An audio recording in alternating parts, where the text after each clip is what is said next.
Hey everybody, TacticAngel back on the PlayStation 5 to take a look at another premium ship in World of Warships Legends. This time we'll be looking at the Dmitry Pozharsky, a Tier 7 premium Soviet cruiser. For this review, I'll start with some history, we'll move into analysis, discuss commanders, hit the stats, and then finish off with some gameplay. If you want to skip around though, you should see some time codes in the description to help you out. So the Dmitry Pozharsky is one of 30 planned cruisers of the Sverdlov-class of cruisers, and one of just 14 to be built.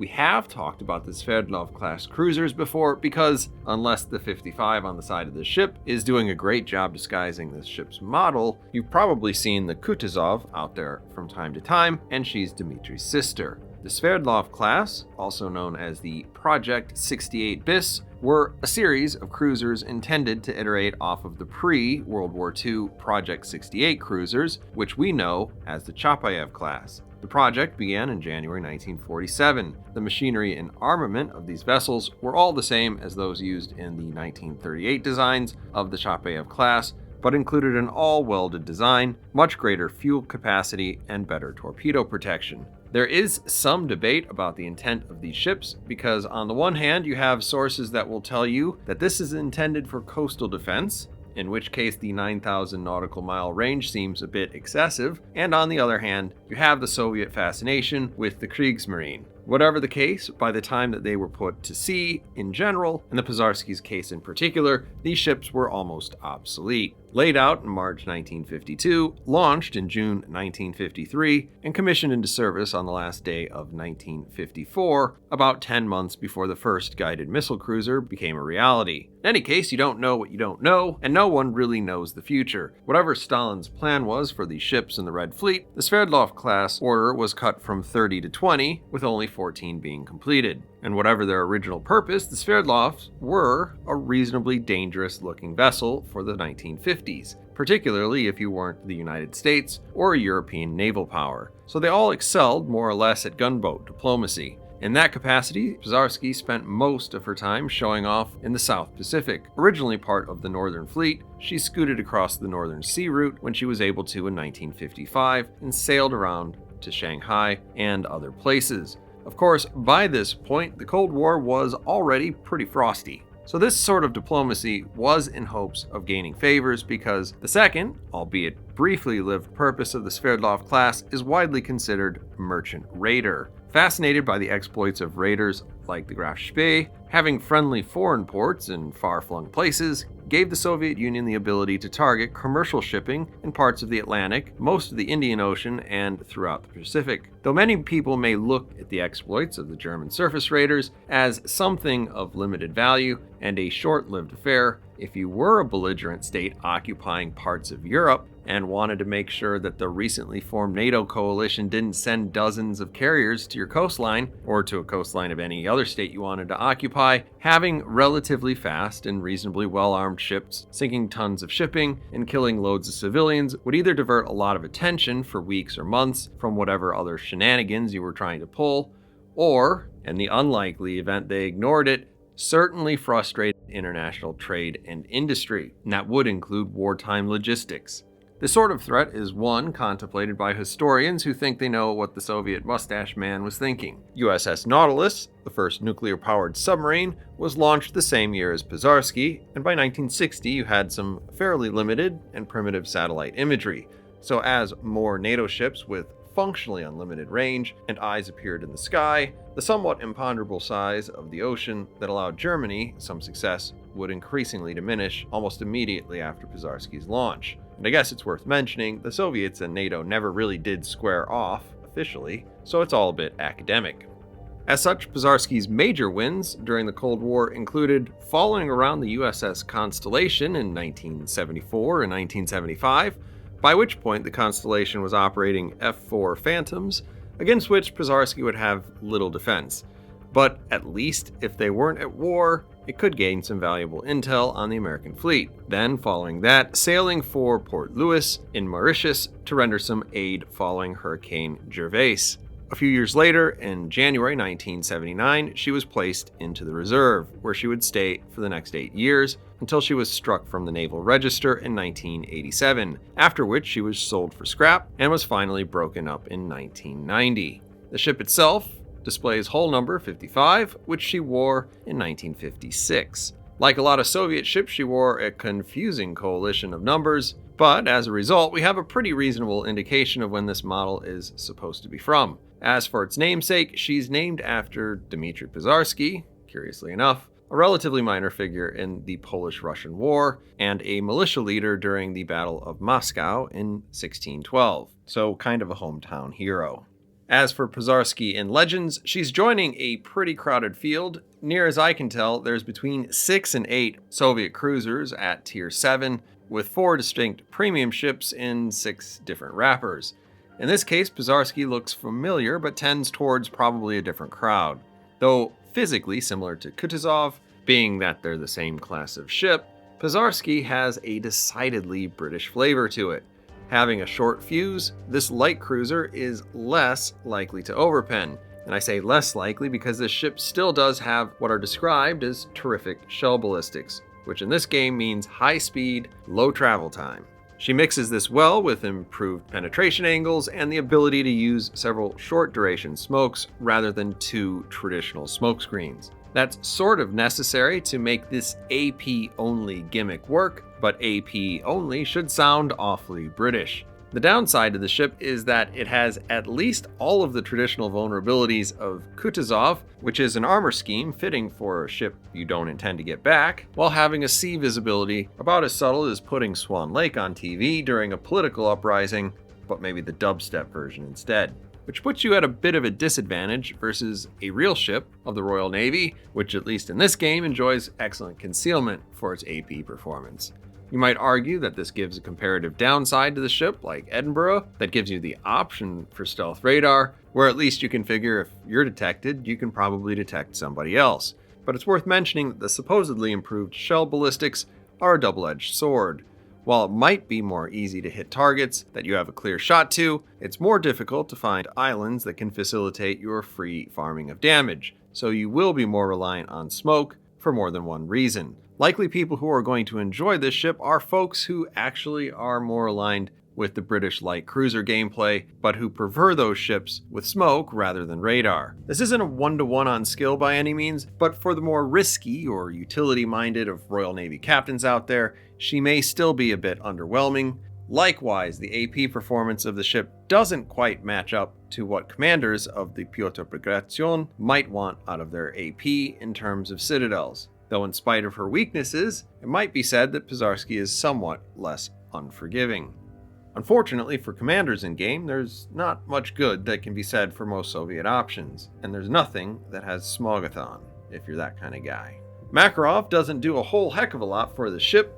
Your ability to tell how many people are aiming at you is nice, and makes the turret rotation a bit more workable. Piercer seems mostly pointless since most of the things that you're going to penetrate already, and the short fuse is going to prohibit a lot of citadels. Mostly what he's going to do is reduce damage that the ship takes and make this thing just a bit faster, but Makarov's base trait is almost entirely worthless generally, and for a ship that can't take hits in particular. Von Essen's base trait is more useful, but by margins that aren't going to be very easy to observe, all but eliminating the bounce chance for this ship and making it either pen chance or an auto bounce. He can also reduce the ship's visibility by default, which is an advantage, but you do this at the expense of almost any utility in your first and third slot, which is to say, a huge disadvantage. Fourth slot is better than Makarov, but smoke on the water is, at best, a couple seconds, and the range is just a few hundred meters. For better or worse, unless you want to bust out the wallet, that makes Kuznetsov the most compelling commander here, with the extra range for however much you've leveled him up, an option, if you want to call it that, for even more in the first slot. Punching through will do more for you than any other commander can do for penetration capacity, and you can choose more speed. There's also no one who can outdo him for damage over time. The only real downside here is if you expect this to be able to mitigate or avoid any damage whatsoever, other than maybe shoot down the odd aircraft in slot 1. As we jump into stats, a lot of what you're going to see is going to look pretty familiar if you know the Kutuzov. And as always, the stats you see on screen should be base statistics. Starting off with survivability, Pozharsky has 40,700 hit points, which puts her comfortably in the middle of the pack, and it's exactly what you'd expect out of a ship like Kutuzov. Same armor scheme and same hit points, and by armor scheme, I guess we better look at it. Well, it's not good.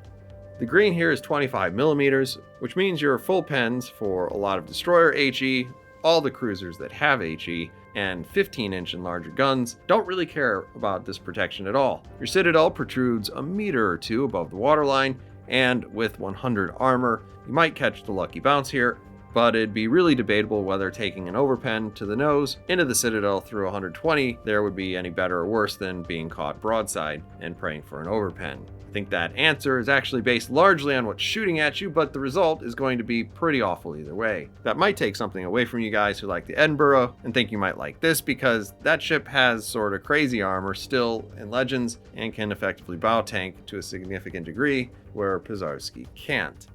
What better time to skip past the 0% torpedo protection into talking about Edinburgh, because there you have some similarities in the offensive capacity of this ship too. Pozharsky comes with a dozen 6-inch guns. They enjoy a 16-kilometer range, which puts it about half a kilometer above average, plus an extra 200 meters over Edinburgh. Turret rotation is not impressive, but also not unexpected at 25 seconds. And the AP on the shells is just 31,500. That's 50 more than Edinburgh. It's also 150 less than Kutuzov. What makes this competitive is the fast reload. You've got a 1.2 second advantage against Kutuzov, and even a half second over Edinburgh. That's going to give you a pretty high DPM, though not as high as ships like Cleveland, Mainz, or Plymouth. But compared to most of those ships, you have both improved pen angles as well as short fuse, AP. And I keep saying short fuse, it's faster than normal, but not as fast as Royal Navy AP, so it may end up in the Goldilocks zone versus a lot of targets. You will often still struggle against targets that have spaced armor or turtlebacks, and certainly if they have both, particularly at long ranges. But it does guarantee you a relatively high amount of damage if you can consistently pen. Of course, to fans of Kutuzov, or most cruisers, I'll briefly address that you don't see any HE main shells here, so you're going to have to land your shots, and people playing against Pozharsky are going to have to give you some sort of angle before it can really hurt them. Like a lot of cruisers, you do get a few racks of torpedoes, one quintuple launcher per side. That's the same as Kutuzov, which has the same arrangement, but here you have 2 kilometers less range at just 6 and 5 knots more speed on the torpedoes. This doesn't have a huge effect on how you live your life, because for the most part these are deterrents to keep someone from rounding a corner on you more than anything. Or, I guess, running up on you while you're in smoke if they're really that impatient. The 14,400 damage is weak, and frankly the reload doesn't matter, even if it is tied for worst at the tier with pretty much all the other Soviet cruisers. Next comes the anti-air, starting out with 117 damage at 5 kilometers. That's a pretty healthy amount of long-range AA, and you back that up with 147 at 3.5. This is combined pretty average DPM, but you do get it all out there pretty early. It isn't bad, it's not great, it's above average. But Pozharsky has pretty average maneuverability. 33 knots is right in the middle. 760 meters isn't wide enough to really complain about, particularly in a Soviet boat, and 6.5 seconds on the rudder is actually very good. I still wouldn't try to play this the agile way, but that's just because you have the equipment that makes it not so necessary. Plus you can't take any hits. Concealment is pretty standard Soviet garbage. The only cruiser with a worse base concealment is the Chapayev here. You're pretty much 9% worse than average. Same from the air. Your firing penalty enjoys a 400 meter advantage over the Kutuzov, which I will assume is a mercy buff, because if anything's that close to you, you're in trouble, and pretty much makes you average in that regard. Which is a good thing for you because you have smoke. Among other things, first things first, standard cruiser damage control. Next comes the choice between 2 pretty predictable consumables. You either have sonar or defensive fire AA.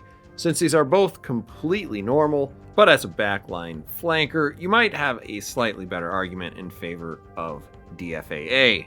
I wouldn't do it, and that's just because I've seen a lot more games won by successfully contesting a cap than shooting down a few extra planes, but do what you want.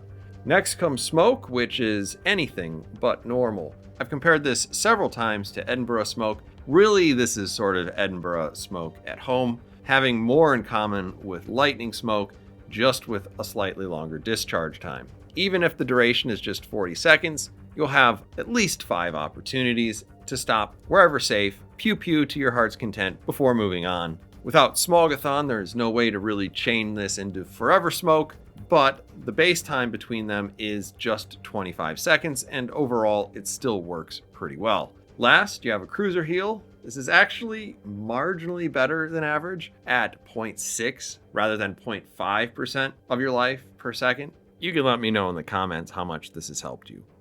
All right, with all that out of the way, I guess the only thing left to do is talk about the game. We'll go ahead and put our commander up on the screen right at the beginning. Nothing really surprising here. This is one of the ships that I don't think kind of most of the ideas work, just because you've got a very specific gimmick, and there's not a lot of left and right in this. So I would stay with something that can benefit in all of its slots and definitely use the AP.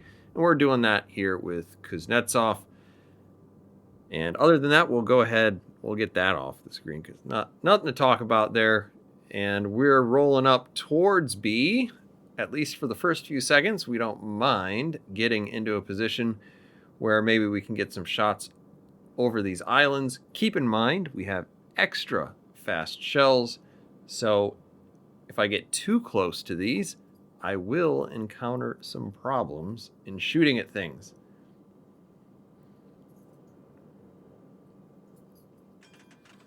Now you can see I am trying to keep that in mind. I don't think in retrospect that I've done this well enough, and it's been a week or two since I've played this. So, well, let's see how it works. Let's see how it works. We're rolling behind this island, hoping that the cruiser will get a spot. We've obviously got the carrier spotting that battleship, and nothing makes you feel more like an NPC than having a whole bunch of stuff that's lit up on the map that you're not allowed to shoot at.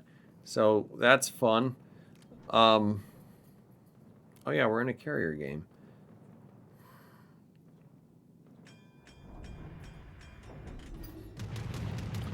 We do see an Atlantico.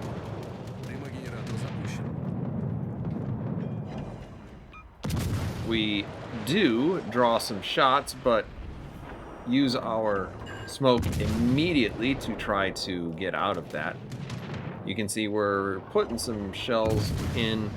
The ideal place to aim against a target like that is probably upper belt, possibly deck line, due to the slightly better fuse times, and our pen is still not great enough to go through his belt, so we want to just try to get full pens. You can get full pens on superstructure at some angles, and that really mostly plays into how you play against destroyers. If you are a destroyer, if you're fully broadside and kind of within spotting range, you can still kind of just go full broadside and take over pens. It probably is a better idea to go bow on and not take anything at all, but you know, I'm just putting facts out there. I wouldn't want to take 12 over pens. I'm just saying. Now, if we're lucky, this Atlantico will continue to back up, because right now we can't shoot him. I think the universe is trying to tell me that's not going to happen.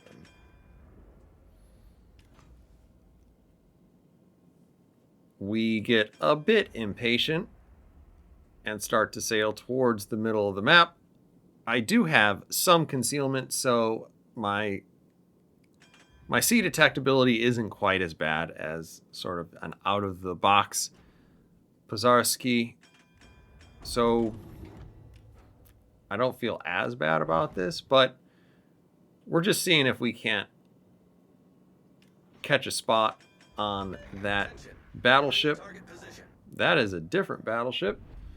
And obviously we have the one way off to the right, which we need to worry about. So we light up a smoke in hopes of, you know, farming a bit of damage off of Alabama. We got about 3,000 there, but a couple of decaps. The fast shell trajectory is helping me a couple of seconds in terms of getting my shells all the way out there. But he can still maneuver against me, and obviously he is. Our hope is still to aim high, because Belt is not going to be penned against that, I think, kind of at any distance. I didn't test against all the battleships, but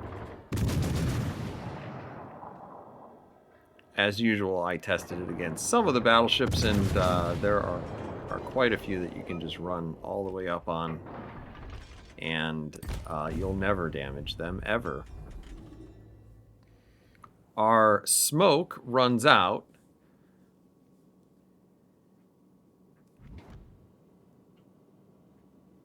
As the Alabama gets finished off, so we can start thinking about what we want to do next. I'm obviously flirting with the idea that being in the middle of the map wouldn't be the worst thing in the world, and the truth of the matter is it isn't. And their destroyer's dead, so that's not really an issue. As long as I have a smoke, I can spend some time here. You can see my smoke has already reloaded. I only have 25 seconds on the reload. Unfortunately, as soon as I hit it, I can't see anything. And that's sometimes the problem. I've obviously overestimated what people can see over there, and that's not necessarily even true. What I overestimated is that that's an anchorage who also has smoke. So we're, I suppose, probably equally disappointed in each other, just in slightly different languages. In any case, I'm going to go ahead back out of my smoke.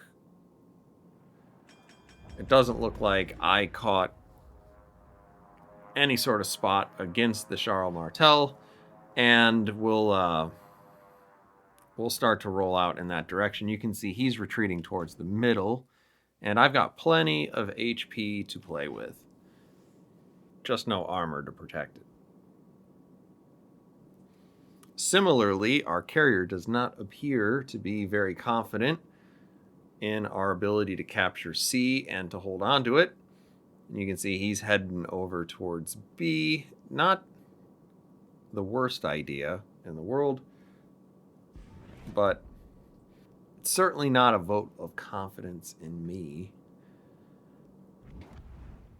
We give another quick look at the team composition. This is for historic reasons. I don't know what's going on with Taffy 4 or why USS Cleveland's in it, but we open up on McPie and Fry, and we're just...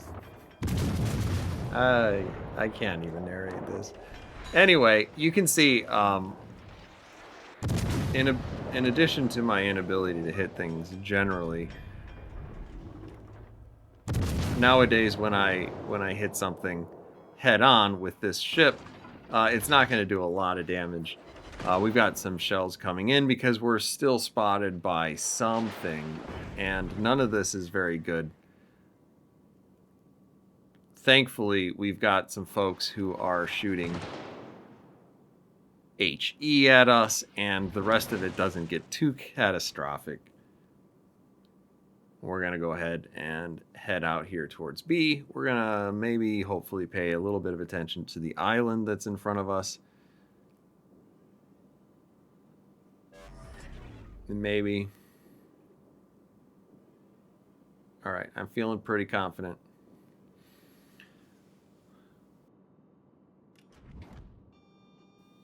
Here we have the mines again, head on. These are not good angles for me. So I'm looking over at the Charles Martel. He's given me better angles. And as he turns all the way broadside, or more or less all the way broadside, we do manage to land a couple of citadels.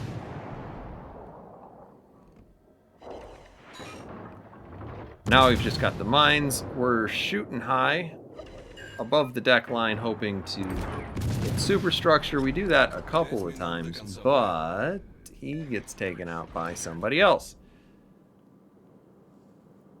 In any case, that's pretty good. We've managed to go from 4v4 to 3v2. Overall, kind of a win. We've got some airplanes coming in. Now, these are airplanes from the Saipan. They do have a lot of hit points relative to a lot of other ships. So, I guess you could say, like, consider the target, and then you can kind of consider the not particularly impressive performance, and they offset a little bit. But in my experience, Pozharsky doesn't have a dissuasive amount of firepower. Let's put it that way. People still seem to just fly at you however they want, and boy, it's fun. Oh, there's some damage. We go ahead and put that out because we really don't want Gascon shooting at us. I realized that that was an instant Damacon, which means it's very important for him not to set another fire on me here. Otherwise, I will have to start shooting at that battleship. Please give up on me. Please give up on me. Please miss. Oh, the skill. So Gascon has, he's doing other things. And we managed to dodge the Saipan. We've got, oh, even more aircraft. You shouldn't have.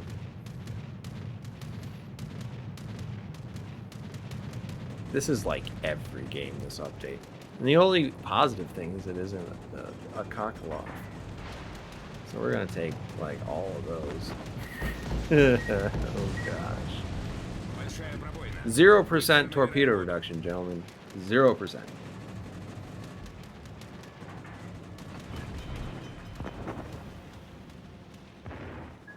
I'm going to give myself credit for the dodge here because you saw he dropped. I used my damage control party. He probably could see the sparks flying out of my smokestacks, so maybe it was a head fake. I feel I'm gonna. You have to look for the wins here when you're just getting picked on by CV. We have been spotted by Gascon. Eyeball there tells me bad things. I'm gonna go ahead, open fire on him. See. Obviously, these are some, you know, not incredibly well-aimed shots, but we're coming down with some damage. We're up to 77k. Oh.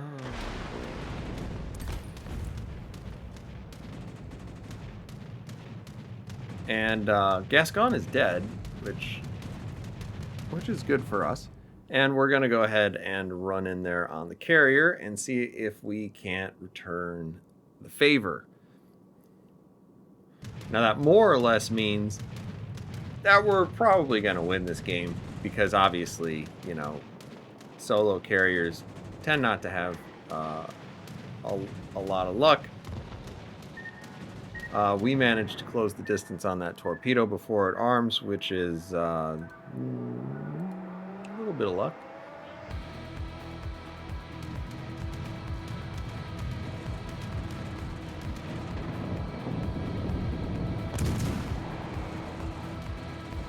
Now that we have him in sight, we'll go ahead, put some shells out there.